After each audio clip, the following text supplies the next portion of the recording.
ಬಂಧನದ ಮೂಲಕ ನೀವು ಹೆದರಿಸಬಹುದು ಅಂತ ಭಾವಿಸಿದ್ರೆ ಯಾವ ಕಾರಣಕ್ಕೂ ಕೂಡ ನಾವು ಇದರಿಂದ ಹಿಂದೆ ಸರಿಯುವ ಮಾತೇ ಇಲ್ಲ. ಸಂವಿಧಾನ ವಿರೋಧಿಯಾಗಿ ಯಾರೇ ನಡ್ಕೊಂಡ್ರು, ಯಾವುದೇ ಸರ್ಕಾರಗಳು ನಡ್ಕೊಂಡ್ರು ಅದನ್ನು ಪ್ರಶ್ನೆ ಮಾಡುವ, ಅದರ ವಿರುದ್ಧ ಪ್ರತಿಭಟಿಸುವ, ಅದರ ಬರುವ ಜನಜಾಗೃತಿ ಮೂಡಿಸುವ ಕೆಲಸವನ್ನ ನಾವು ಮಾಡ್ತೇವೆ. ವಕ್ಫ್ ಅನ್ನುವಂಥದ್ದು ಮುಸ್ಲಿಮರಿಗೆ ಸಂಬಂಧಿಸಿದಂತಹ ಒಂದು ಪರ್ಸನಲ್ ಆದಂತಹ ವಿಷಯ ಆಗಿದೆ.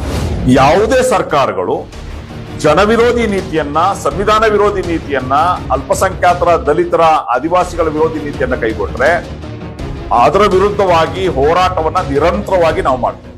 ನಮ್ಮ ರಾಷ್ಟ್ರೀಯ ಅಧ್ಯಕ್ಷರಾದಂತಹ MK ಫೈಜೀರ್ ಅವರನ್ನ ದೆಹಲಿಯ ವಿಮಾನ ನಿಲ್ದಾಣದಲ್ಲಿ ಏನು ಇಡಿ ಬಂಧಿಸಿದೆ, ಅದನ್ನ ನಾವು ಖಂಡಿಸ್ತೇವೆ. ಇದೊಂದು ಅನ್ಯಾಯದ ಪರಮಾವಧಿ. ರಾಜಕೀಯ ದುರುದ್ದೇಶದಿಂದ ವಿರೋಧಿ ಪಕ್ಷಗಳ ಭಿನ್ನಮತದ ಮತ್ತು ಈ ಕೇಂದ್ರ ಒಕ್ಕೂಟ ಸರ್ಕಾರದ ಅನೀತಿಗಳನ್ನ, ಅನ್ಯಾಯಗಳನ್ನ, ಜನವಿರೋಧಿ ನೀತಿಗಳನ್ನ ಪ್ರಶ್ನಿಸುವ, ಅದಕ್ಕಾಗಿ ಜನಜಾಗೃತಿ ಮಾಡುವ ಯಾರೆಲ್ಲ ಇದ್ದಾರೋ ಅವರನ್ನ ದಮನಿಸುವ ಕೆಲಸವಾಗಿರುತ್ತದೆ. ಇದು ಮೊದಲಲ್ಲ. ಈ ಹಿಂದೆ ಹಲವಾರು ವಿರೋಧ ಪಕ್ಷದ ನಾಯಕರನ್ನ ಇದೇ ರೀತಿ ಹಲವು ಕೇಸ್ಗಳನ್ನ ಹಾಕಿ ಇಡಿ ಬಂಧಿಸಿರುವುದನ್ನ ನಾವು ನೋಡಿದ್ದೀವಿ. ಕಾಂಗ್ರೆಸ್ನ ಚಿದಂಬರಂ ಇರ್ಬೋದು, ಅದು DK ಶಿವಕುಮಾರ್ ಇರ್ಬೋದು, ಅರವಿಂದ್ ಕೇಜ್ರಿವಾಲ್ ಇರ್ಬೋದು, ಈ ರೀತಿ ತುಂಬಾ ಜನರನ್ನ, ವಿರೋಧ ಪಕ್ಷದ ನಾಯಕರನ್ನ ತನ್ನ ಏಜೆನ್ಸಿಗಳನ್ನ ಬಳಸಿ ಅರೆಸ್ಟ್ ಮಾಡಿರೋದನ್ನ ನಾವು ಕಂಡಿದ್ದೇವೆ. ಇದು ಕೂಡ ಆ ರೀತಿಯ ಒಂದು ಪ್ರಯತ್ನ. ಯಾಕೆಂತಂದ್ರೆ social Democratic Party of India ಯಾವತ್ತೂ ಕೂಡ ಸತ್ಯದಲ್ಲಿ, ಸಂವಿಧಾನದ ಮೇಲೆ ನಂಬಿಕೆ ಇಟ್ಟಂತ ಒಂದು ಪಕ್ಷ. ಸಂವಿಧಾನ ವಿರೋಧಿಯಾಗಿ ಯಾರೇ ನಡ್ಕೊಂಡ್ರು, ಯಾವುದೇ ಸರ್ಕಾರಗಳು ನಡ್ಕೊಂಡ್ರು ಅದನ್ನು ಪ್ರಶ್ನೆ ಮಾಡುವ, ಅದರ ವಿರುದ್ಧ ಪ್ರತಿಭಟಿಸುವ, ಅದರ ಬರುವ ಜನಜಾಗೃತಿ ಮೂಡಿಸುವ ಕೆಲಸವನ್ನ ನಾವು ಮಾಡ್ತೇವೆ. ಇತ್ತೀಚಿನ ದಿನಗಳಲ್ಲಿ ನಿಮ್ಗೆ ಗೊತ್ತಿದೆ, ವಕ್ಫ್ ಅಮೆಂಡ್ಮೆಂಟ್ ಬಿಲ್ 2024 ಕೇಂದ್ರ ಒಕ್ಕೂಟ ಸರ್ಕಾರ ಕಾನೂನು ಬಾಹಿರವಾಗಿ ಮತ್ತು ಸಂವಿಧಾನ ವಿರೋಧಿಯಾಗಿ, ಜನವಿರೋಧಿಯಾಗಿ ಇದನ್ನ ಜಾರಿಗೆ ತರಲಿಕ್ಕೆ ಹೊರಟಿತು. ಇದು 20 ಕೋಟಿ ಮುಸಲ್ಮಾನರ ಅಸ್ಮಿತೆಯ, ಸ್ವಾಭಿಮಾನದ ಪ್ರಶ್ನೆ ಆಗಿದೆ. ವಕ್ಫ್ ಅನ್ನುವಂಥದ್ದು ಮುಸ್ಲಿಮರಿಗೆ ಸಂಬಂಧಿಸಿದಂತಹ ಒಂದು ಪರ್ಸನಲ್ ಆದಂತಹ ವಿಷಯ ಆಗಿರ್ತದೆ. ಆದ್ರೆ ಯಾವುದೇ ಮುಸ್ಲಿಂ ಸಂಘಟನೆಗಳು, ಯಾವುದೇ ಮುಸ್ಲಿಂ ಎಂಪಿಗಳು, ಯಾವುದೇ ಮುಸ್ಲಿಂ ಧಾರ್ಮಿಕ ನೇತಾರರು ಯಾವುದೇ ಅಮೆಂಡ್ಮೆಂಟ್ ಅನ್ನ ಈ ಸರ್ಕಾರದಿಂದ ಕೇಳಲಿಲ್ಲ. ಆದ್ರೂ ಕೂಡ ಬಲವಂತವಾಗಿ, ಏಕಪಕ್ಷೀಯವಾಗಿ ಈ ವಕ್ಫ್ ಅಮೆಂಡ್ಮೆಂಟ್ ಬಿಲ್ ಅನ್ನ ಜಾರಿಗೆ ತರಲು ಹೊರಟಿರುವ, ಇದರ ವಿರುದ್ಧ ಮೊಟ್ಟ ಮೊದಲ ಬಾರಿಗೆ ಶಬ್ದ ಎತ್ತಿರುವಂತದ್ದು, ಪ್ರತಿಭಟನೆ ಮಾಡಿರುವಂತದ್ದು Social Democratic Party of India. ಹಾಗಾಗಿ Social Democratic Party of India ರಾಷ್ಟ್ರಾದ್ಯಂತ ಜನಜಾಗೃತಿಯನ್ನು ಮೂಡಿಸಿ ಹೋರಾಟಗಳನ್ನು ರೂಪಿಸ್ತಾ ಇದ್ದು, ಆ ಕಾರಣಕ್ಕೆ ಈ ಶಬ್ದವನ್ನ ನಿಶ್ಶಬ್ದಗೊಳಿಸಲಿಕ್ಕೆ, ಈ ಹೋರಾಟವನ್ನ ಹಿಂದೆ ಸರಿಸಲಿಕ್ಕೆ ಬೇಕಾಗಿ ಈ ರೀತಿ ಒಂದು ದಮನಕಾರಿ ನೀತಿಯನ್ನ ಈ ಒಕ್ಕೂಟ ಸರ್ಕಾರ, ನರೇಂದ್ರ ಮೋದಿ ನೇತೃತ್ವದ ಒಕ್ಕೂಟ ಸರ್ಕಾರ ಕೈಗೊಂಡಿದೆ. ಫೈಜಿ ಅವರನ್ನ ಈ ಕಾರಣಕ್ಕೆ ಅರೆಸ್ಟ್ ಮಾಡಿದೆ ಅಂತ ಹೇಳಿ ನಾವು ವಿಶ್ಲೇಷಿಸ್ತೇವೆ.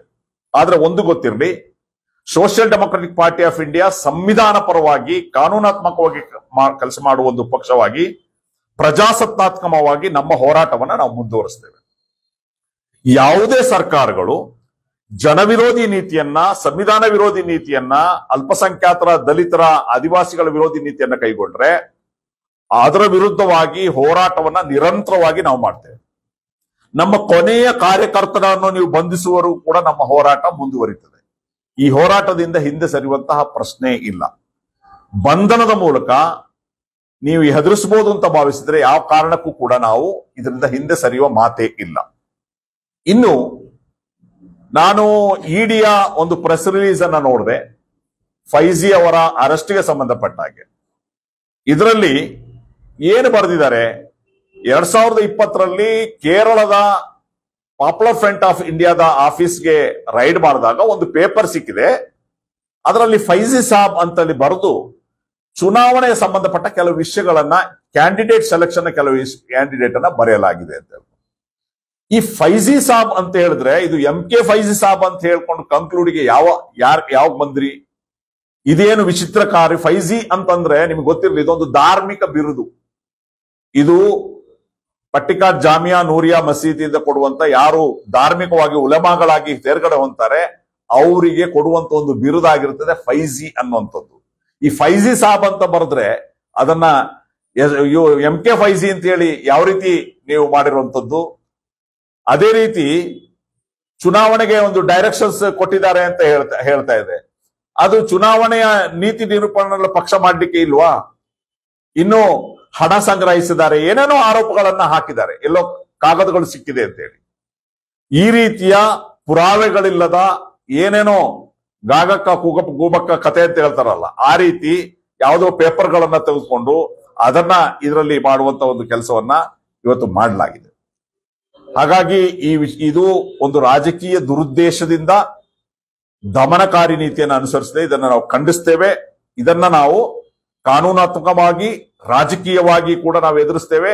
ಹೋರಾಟದ ಮೂಲಕ ಕೂಡ ನಾವು ಎದುರಿಸ್ತೇವೆ. ಈ ಅನೀತಿಯನ್ನ, ಈ ಅನ್ಯಾಯವನ್ನ ನಾವು ಪ್ರಶ್ನೆ ಮಾಡ್ತೇವೆ, ಪ್ರಶ್ನೆ ಮಾಡ್ತಲೇ ಹೋಗ್ತೇವೆ.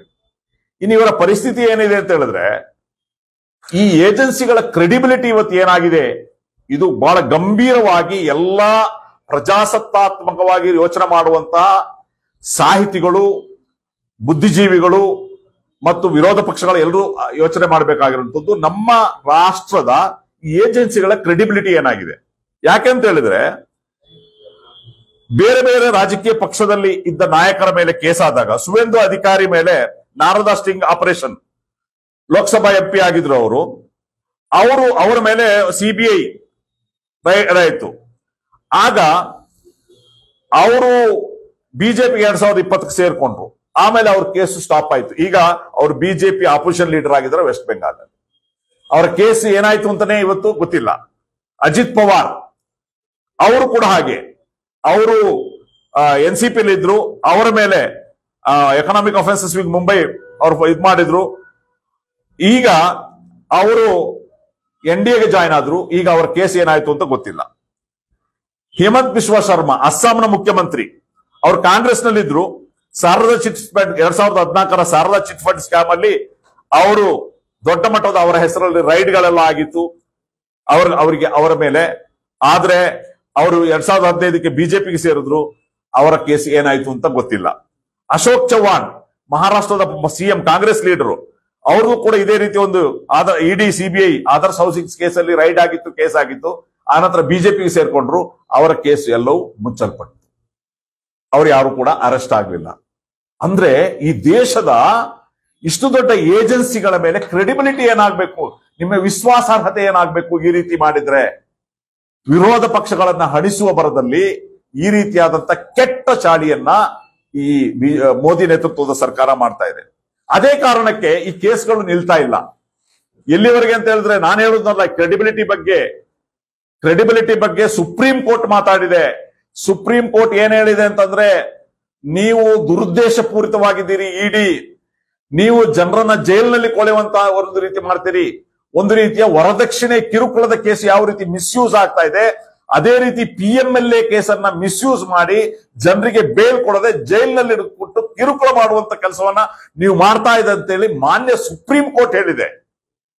ಇದು ಒಂದು ಶೇಮ್ ಆನ್ ದಿಸ್ ಏಜೆನ್ಸೀಸ್. ನಮ್ಮ ಕ್ರೆಡಿಬಿಲಿಟಿ, ನಮ್ಮ ದೇಶದ ವಿಶ್ವಾಸಾರ್ಹತೆ, ಏಜೆನ್ಸಿಗಳ ವಿಶ್ವಾಸಾರ್ಹತೆ ಕಳೆದು ಹೋಗ್ತದೆ.